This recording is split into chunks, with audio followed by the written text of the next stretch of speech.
Amara Eze had exactly 2 seconds to decide. 2 seconds before the poisoned wine touched the lips of the most feared man in Seoul. She could slap the glass away, cause a scene, save a stranger's life, or she could walk back to her station, mind her business, and protect herself from a list of problems already too long to carry. She chose neither. Her feet moved before her brain finished arguing with itself, carrying her across the restaurant floor on legs that felt like they belonged to someone braver than she was. The man looked up the instant she reached his table. His eyes were dark, unreadable, the kind that made a person's pulse stutter without permission. She didn't let herself think. She leaned down and kissed him. His mouth didn't move beneath hers. Not surprise, not refusal, just stillness, as if women kissed him without warning every day of his life. "Your drink is poisoned," she whispered against his lips. "Your business partner wants you dead." For a beat he didn't react at all. Then his mouth curved, slow and amused, dangerous in a way that made her stomach drop. Before she could pull back, his hand found her waist. Not rough, just final, an anchor she hadn't asked for. "I know," he said quietly. "But do you have any idea what you've just gotten yourself into?" "Hi everyone. Before this story takes off, I just want to say a small thank you. 20 seconds in, and you're already here, already invested in 2 strangers, about to change each other's lives forever. Thank you for giving this story your time today." Now let's go back to the moment Amara Eze's life split into before and after. The first gunshot took out the window behind them. Jisoo Han moved before the glass finished falling, wrapping his arm around her and pulling them both behind a marble pillar as bullets chewed through the space they'd just vacated. He covered her with his body, his heartbeat steady against her racing one, and murmured, "Stay here. Don't move until I say." She couldn't have moved if she tried. He returned fire with the calm of a man checking his watch, dropping 3 attackers in as many shots, then 4 more, his security sweeping the room like a tide clearing debris. When the gunfire finally stopped, silence rang louder than the shots had. "Are you hurt?" His hands moved over her shoulders, checking. "No," she managed. "I don't think so." "Good." He pulled her up. "We're leaving. Now." The car was already waiting outside. Door open, engine running. She hesitated half a second before his eyes met hers. "Trust me or don't, but if you want to live through the next hour, get in." She got in. In the car, the adrenaline drained out of her, all at once, leaving raw panic in its place. "Where are we going?" "Somewhere safe." "Safe." The laugh that escaped her was unhinged. "People just died back there." He studied her, not coldly, but like she was a puzzle missing several pieces. "You were bold enough to kiss a stranger in public. Don't tell me you're backing down now. I was trying to save your life. And you did." His voice was smooth, almost gentle. "Congratulations. That also means you're in deeper than you ever imagined." The dam broke. Everything, the kiss, the gunfire, the bodies on the marble floor, crashed over her at once. "I just wanted to work," she said, tears spilling before she could stop them. "Pay my debts, save my brother, that's all I wanted." Something shifted behind his eyes. "Your brother. He got pulled into a scam. Crypto. He owes people who'll kill him if they find him. They've been coming after me instead." Her voice cracked completely. "I work 4 jobs trying to pay them off. I can't afford trouble. I can't afford you." He let her cry without flinching, watching her with the focus of a man memorizing something he didn't want to forget. Then, quietly, "Amara, I need you to understand something. You kissed me in public, in front of hundreds of people. For 7 years I've never been seen with a woman. The rumors say I'm untouchable. You just handed my enemies the one thing they've been hunting for. A weakness. You. No, they don't even know who I am. They will, and when they do, they'll use you to get to me." His gaze didn't waver. "There's only one way to make you untouchable instead. Marry me." She stared at him, waiting for the joke. It never came. "You're insane," she finally said. "Probably." His smile was sharp enough to cut glass. "But as my wife, you're not a weakness. You're protected by my name. A contract. Temporary. Until the threat is gone, you walk away free, with enough money to clear every debt you're carrying." It sounded reasonable, almost clinical, laid out like a business transaction. What she didn't know, what Jisoo Han had already buried somewhere he wouldn't examine too closely, was that there were other options. Safe houses, relocation, round-the-clock guards. He'd considered all of them in the seconds after her lips touched his, and chosen none of them, because something had cracked open in his chest that he had no name for yet, and he wasn't ready to let it go. "Do I even have a choice?" she whispered. "Not a good one." She thought of Chidi, hiding somewhere, terrified. She thought of dying in an alley because she'd tried to do the right thing once. "Fine," she said. "I'll marry you." Something flickered in his eyes. Relief, maybe. Or something he wasn't ready to name either. "Smart choice. I'll have the paperwork drawn up." The penthouse swallowed her whole, floor-to-ceiling glass over the Seoul skyline. A kindly housekeeper named Mrs. Han. A closet of clothes in her exact size that she hadn't asked for and couldn't explain. Jisoo disappeared into his office before dawn the next morning, already turning his attention to the man who'd tried to kill him and the gang that had been hunting her for over a year. That night, alone in a bed bigger than her old apartment, Amara pressed her palm to the cool glass and looked out over a city that had just rewritten the entire shape of her life. Somewhere out there, her brother was still missing. Somewhere out there, men were already deciding how to use her against the stranger who'd just promised, in his own dangerous way, to keep her safe.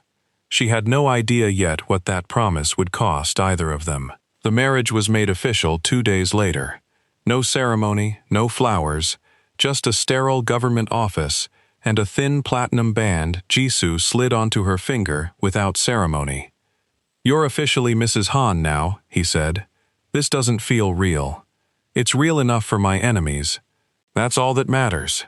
The moment they stepped outside, cameras erupted. Reporters shouted questions she couldn't process. Jisoo's hand found the small of her back, steady, guiding her through the chaos to the waiting car, without a single word to the press. By evening, the story was everywhere. Jisoo Han, Seoul's most feared and most private man, had a wife, a black woman, a mystery. "Tomorrow night we're attending a gala," he told her in the car. "Seoul's wealthiest, most dangerous people, all in one room. We need to be seen. You need to look like exactly what you are now. Untouchable. I don't belong at something like that. You belong wherever I say you belong." A team of stylists descended on the penthouse the next afternoon, draping her in an emerald gown that moved like water, styling her hair, painting her face, until she barely recognized the woman in the mirror.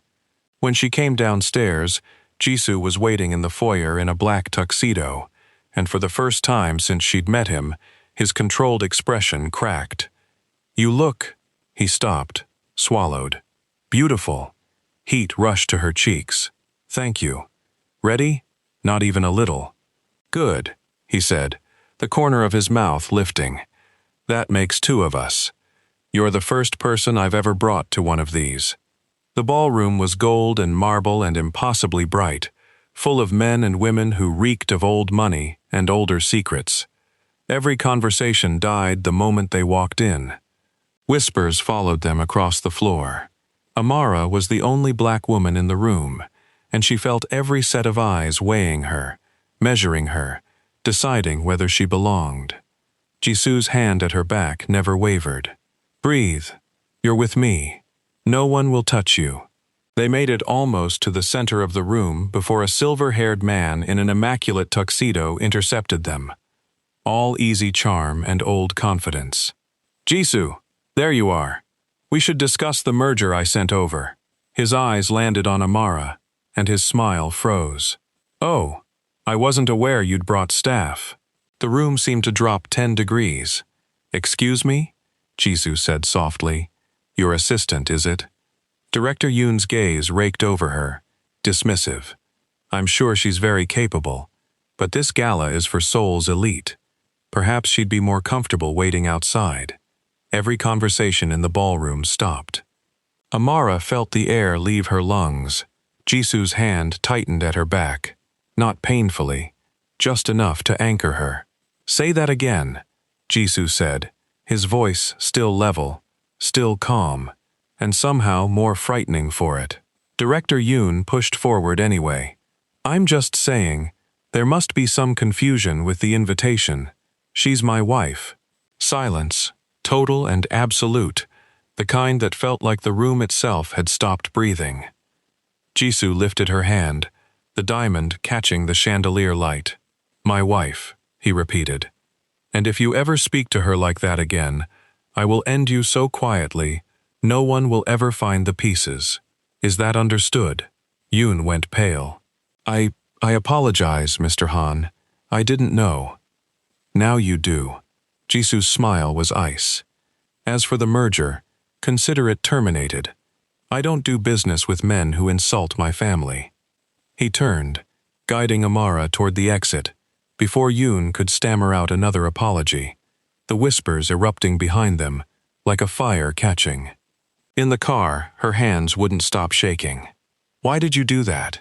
You just lost a business deal because of me. That wasn't a scene, he said. That was a message.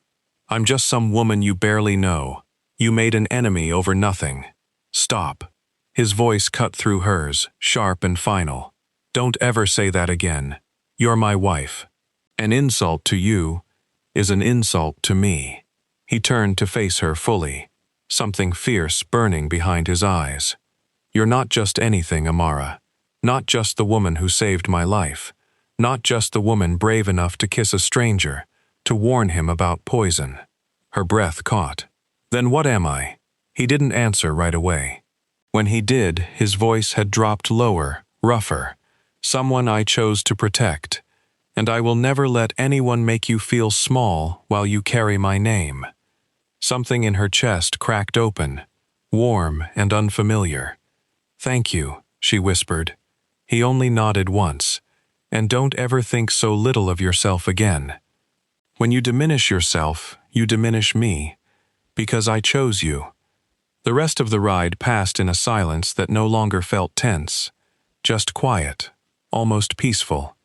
Back at the penthouse, instead of disappearing into his office the way he usually did, Jisoo followed her into the kitchen. Hungry? A little. They ate together at the long dining table, and somewhere between the rice and the silence, Amara found herself talking. About Nigeria, about losing her parents young, about raising Chidi on her aunt's farm while working 3 jobs to send him to school in Korea. He was so smart, she said softly. Top of his class.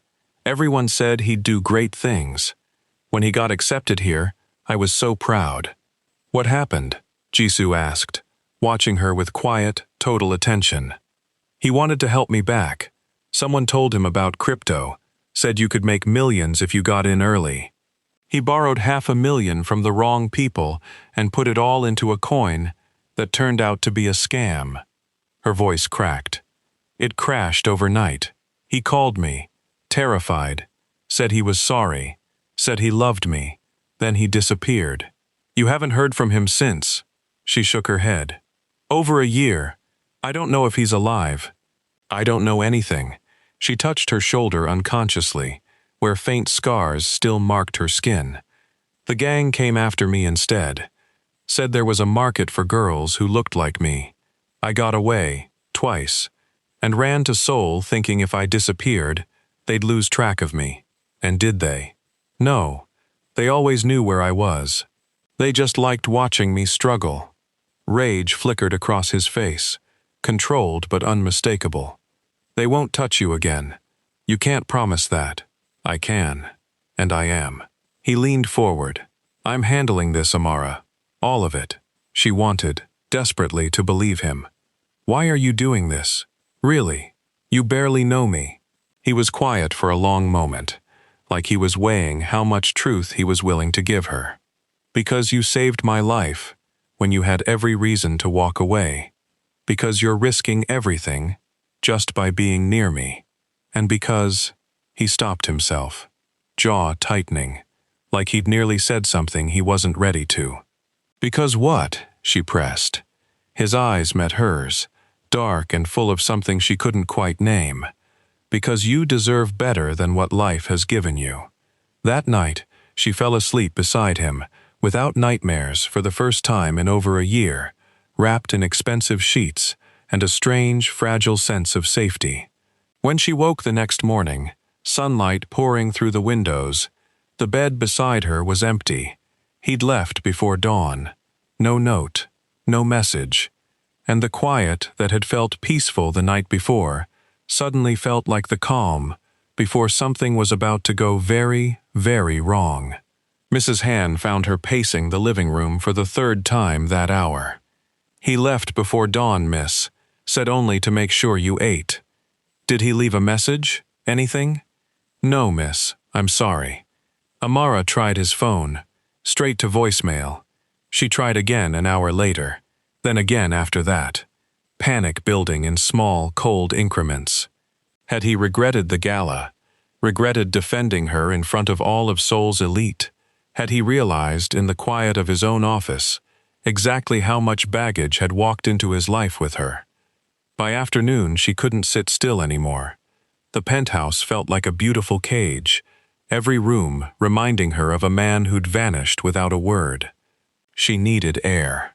She needed something that felt like her old life, even for an hour.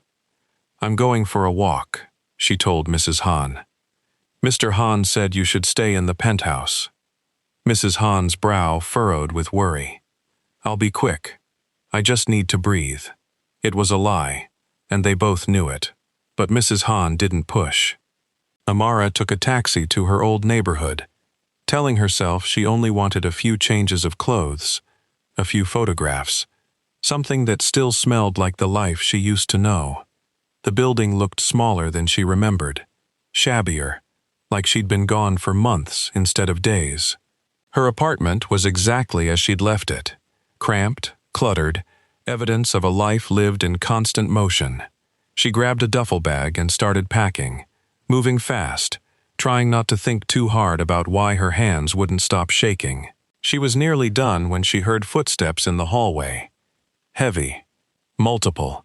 Her blood went cold half a second before the door burst open. 3 men in black swarmed the room before she could scream. A bag dropped over her head. Rough hands wrenched her arms behind her back. She twisted, kicked, tried to bite down on whatever came near her mouth, and then something hard slammed into her stomach, doubling her over, stealing the air from her lungs. "Stop struggling," a voice growled, low and familiar, in a way that made her stomach drop even through the haze of pain. "You're only making this worse." She was dragged down the stairs and thrown into a van, the engine roaring to life before the door had even finished sliding shut. When the bag finally came off, her eyes adjusted slowly to dim light, and to the tattoos on the necks of the men surrounding her. Crimson wolves. Well, well. The leader's grin was rotten, familiar, the stuff of a year of nightmares. "Long time no see, Amara. How did you find me? We never lost you, sweetheart." He laughed. "We've just been waiting for the right offer." "Please," she whispered. "I'm still paying. 4 jobs, every cent." "Oh, we know. Very admirable." He leaned close enough that she could smell his breath. "But someone made us a better one. Someone who'll clear your whole debt, plus extra, just for the pleasure of your company." Her stomach turned to ice. "No, no, please." A needle bit into her arm before she could finish the sentence. The world dissolved into fuzzy, spinning dark, and her last coherent thought, the only thing she could hold on to as the blackness swallowed her, was his name, Jisoo. "Please, find me." She woke to rough hands hauling her upright, the drugs still thick in her blood, her feet scraping against what felt like marble. The echo told her this wasn't a warehouse. This was somewhere large, somewhere expensive. They dragged her up a sweeping staircase, through a door, and shoved her into a chair, her wrists bound behind its back. The bag came off. She was in an office, vast, glittering floor-to-ceiling windows over manicured gardens, art on the walls worth more than she'd earn in 10 lifetimes. A high-backed chair sat behind a massive desk, turned away from her toward the view. "Package delivered as requested, sir," the Crimson Wolves leader said. The chair spun slowly around. Amara's breath seized. It was him, the business partner from the restaurant, the man whose face had drained white with panic the night she'd kissed Jisoo and warned him about the poison. "Excellent work." Taejun Lim's voice was smooth, cold as the marble beneath her. He tossed a thick envelope to the gang leader. "Your payment, extra, for the discretion." The leader caught it, grinning, and turned to go, but not before leaning down to her ear, his breath rancid against her skin. "Good luck with this one, sweetheart. I've heard stories about what he does to pretty girls when he's angry. Have fun, princess." His laughter trailed down the hallway like something retreating to hell. The door shut. Silence fell, heavy and absolute. Taejun rose and crossed the room with slow, measured steps, each one deliberate, each one terrifying, precisely because there was no rage in it, only cold, total calculation. He stopped in front of her chair and reached out, tracing one finger down her cheekbone. She jerked her head away. He laughed softly. "Don't be difficult. We're going to be spending considerable time together." "Please," she whispered, "just let me go." "Let you go?" He crouched until his face was level with hers. "After everything you cost me? I don't think so. What are you going to do to me?" "I'm going to break you down, piece by piece, until there's nothing left." He stood, walked to a cabinet, and opened it. Metal restraints gleamed inside, leather straps, instruments that caught the light like surgical steel, like knives, like things whose purpose she didn't want to imagine, and couldn't stop herself from imagining anyway. "And the best part," he said, crouching again, his voice dropping to something almost gentle, almost worse for being gentle. "He'll never find you. Not until I'm completely done with you. Please," she sobbed. "I'll disappear. I'll leave Korea. I'll do anything. But that's not punishment enough, is it?" His grip found her jaw tightening. "That doesn't make Kang, Han, suffer the way I've suffered." He released her, rolled up his sleeves with slow precision, and reached for the case on the desk. The latch clicked open, and the sound of it landed in her chest like a verdict. "Min! Jisoo!" she whispered, eyes squeezed shut, tears streaming. "Please, please find me." Taejun's lips curved as he reached into the case. "Shall we get started?"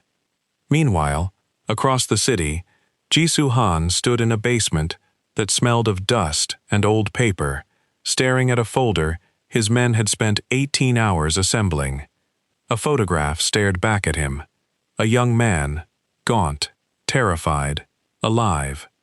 Chidi, he'd left before dawn for exactly this. A lead on her brother, finally, after weeks of dead ends, a debt to repay before he ever told her he was looking. He'd wanted to bring her something whole, something good, instead of more fear. His phone buzzed. "Mrs. Han." He answered without thinking twice. "What is it?" "Miss Amara went for a walk. Hours ago. Sir, she hasn't come back. I've tried calling her phone. It goes straight to voicemail." The folder slipped from his hand. Every line of calm he'd built over 7 years went cold and razor-sharp in an instant. "Where did she say she was going?" "Her old apartment, sir. I'm sorry, I should have stopped her."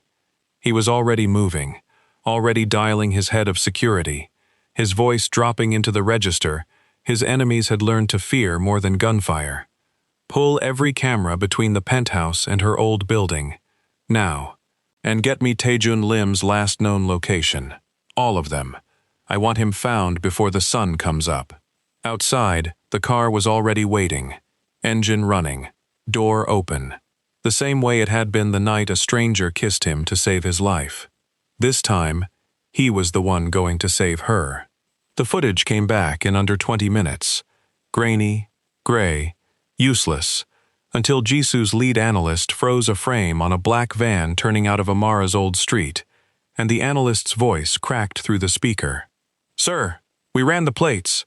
It traces to a property registered under a shell company." Same shell company that funded Taejun Lim's restaurant reservation the night of the poisoning. Jisoo didn't say a word. He didn't need to. The car was already moving, tires screaming against wet asphalt, his men falling into formation behind him like a single organism remembering how to hunt. "Address," he said. "Sending now." The estate sat behind iron gates 20 minutes outside the city, the kind of old money property that had been bought to launder a name as much as land. Jisoo's convoy didn't slow at the gate.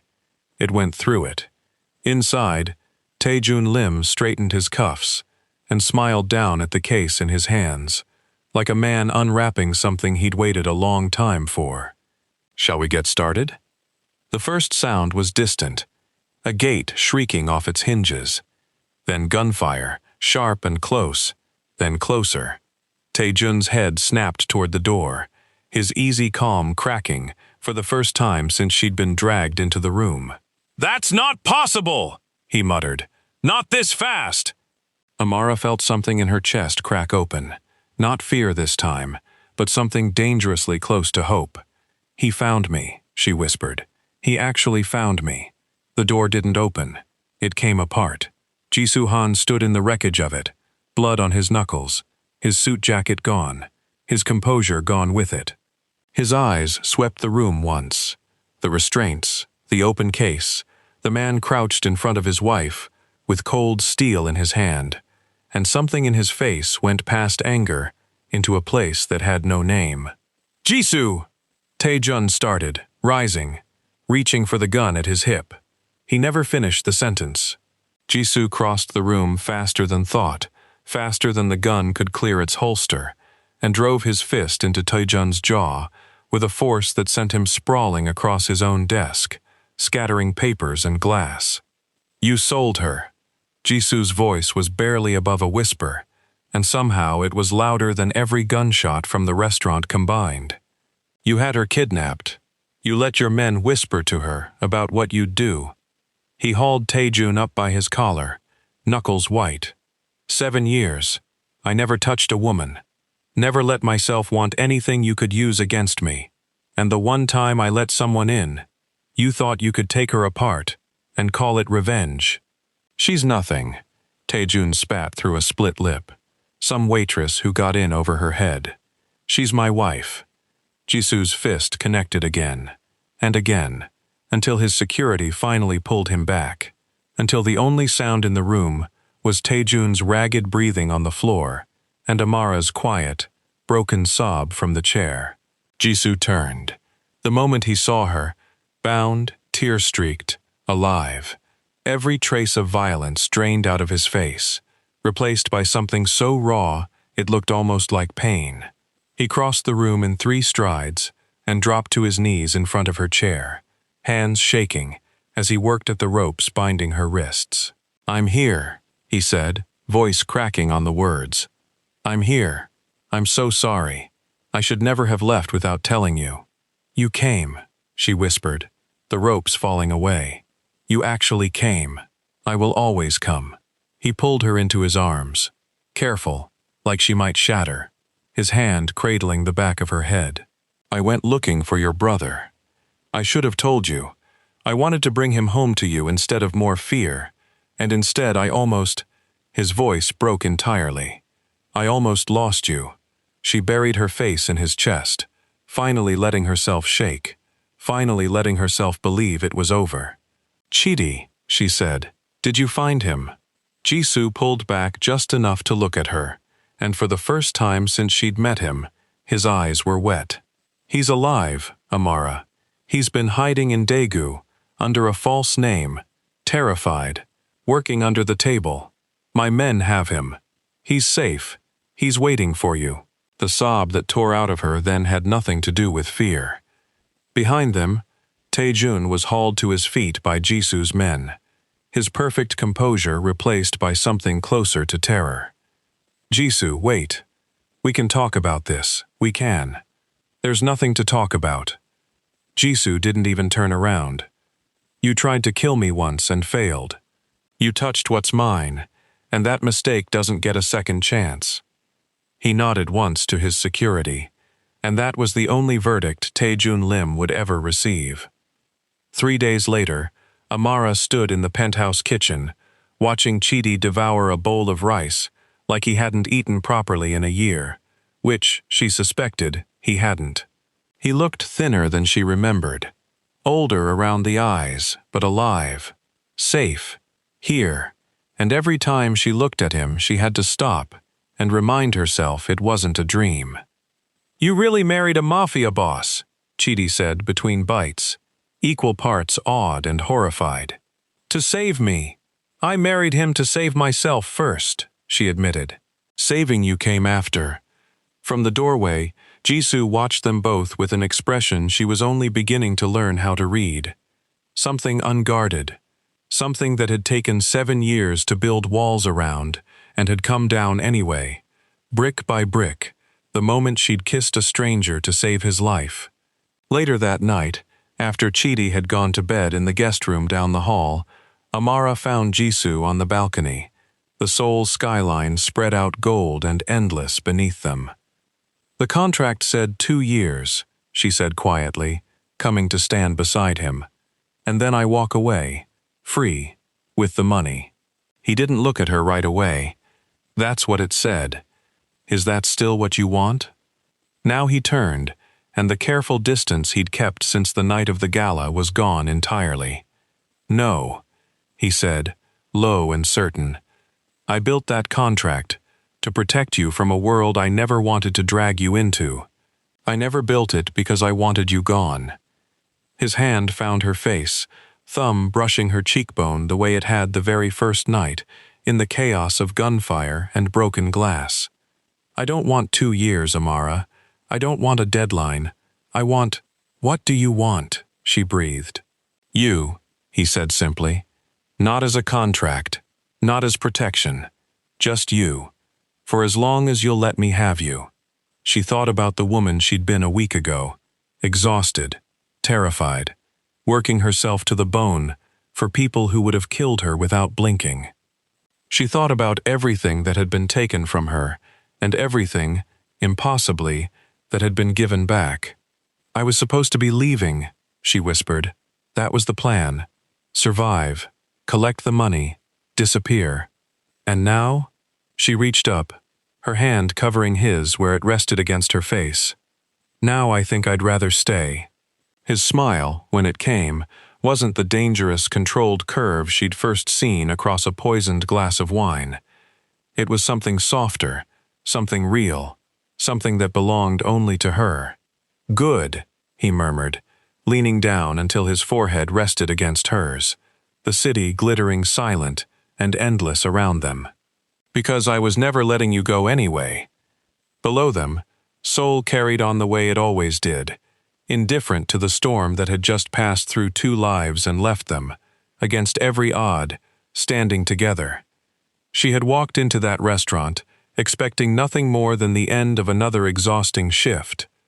She walked out of this story with a brother home safe, a husband who'd burned down his own carefully built world rather than lose her, and a contract that no longer mattered, because somewhere between the bullets and the betrayal and the quiet kitchen conversations, what started as survival had become something neither of them had a name for until it was already too late to walk away from it. She didn't want to anyway.